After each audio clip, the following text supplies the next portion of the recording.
So what do you call yourself? Welcome to the LaTangela Show. Hey. Hey, what can I do for you this fine day? This is your destiny.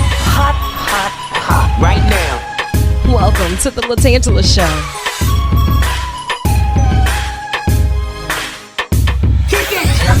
Come on in and enjoy yourself. Right now. We gon' party like no one else. Welcome to the LaTangela Show.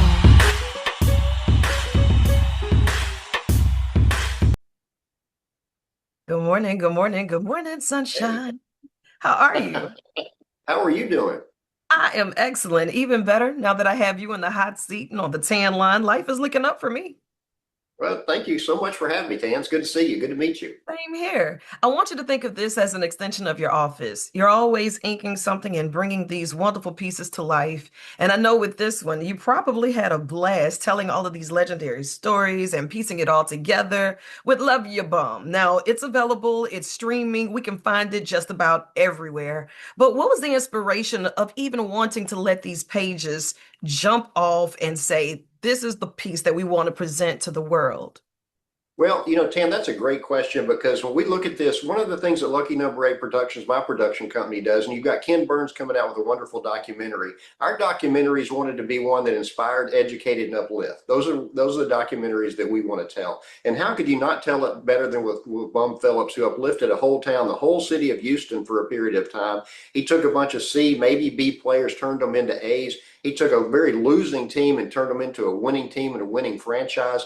And he did it with love. He did it with compassion. He did it with enthusiasm. It's something that we can all learn from today.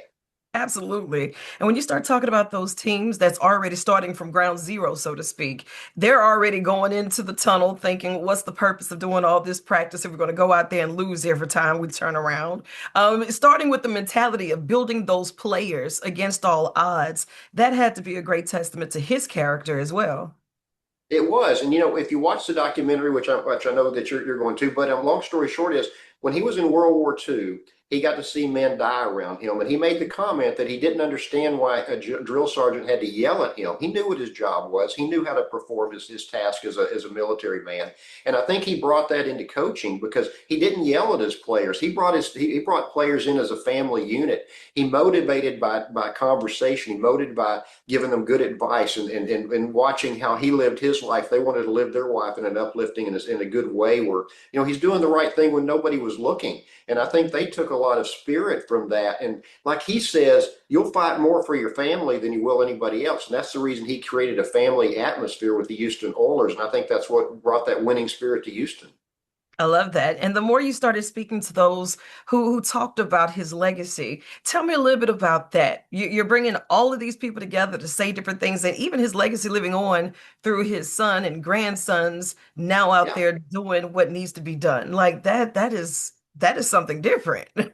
It is. I mean, you've got 3 generations of coaching so far, maybe 4. But I loved all the interviews we did with all the folks from, Peyton Manning to Jerry Jones. But one of my favorite was Robert Brazile. And one of the reasons I enjoyed the interview with Robert Brazile is that guy will take just as much, he will get just as excited about your success as he does his own. And I have no doubt that he learned some of that quality and some of that traits, I'm sure, is just his character, but some of it I'm sure he learned from Bum Phillips. But if you look at the legacy of Coach Phillips from Wade to West, they both have Super Bowl rings, and West is still coaching today.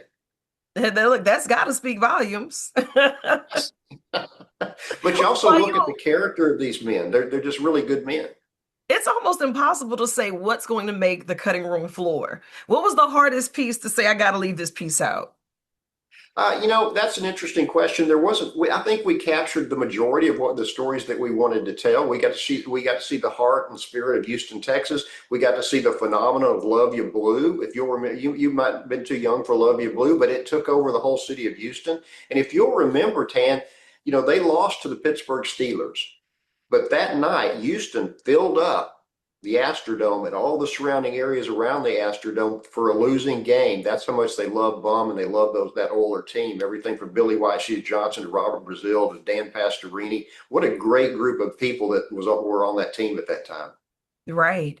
And even building some of these franchises and these players and the things that's going on now, people are still dealing with the same obstacles, but they're going about it in different ways. While telling the story of Coach Bum Phillips, what is it that you want the new coaches, the new leaders, the new players to really grasp from this film and to implement in their day-to-day walk on this journey?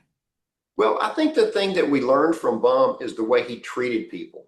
And you don't have to yell at somebody. You don't have to belittle somebody to get the most out of them. What you need to do is encourage and educate and uplift. And I think that inspires people to do better. And when you look at the family unit that he built with the Houston Oilers, I think that teams should create more of a family unit. He had to have a family day of practice where they didn't practice that hard, but they brought their dog out, they brought their kids, they brought their spouses out, they brought their friends, and they enjoyed the afternoon, practicing football with all their family around them. And he made the comment, he said, you'll play harder for your family than you will for anybody else.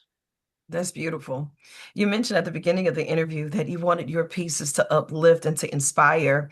Being the artist that you are and having the ability to tell a story and to portray it the way that you would like it to go, what has been one of the biggest obstacles for you to make sure that you're consistent in that messaging?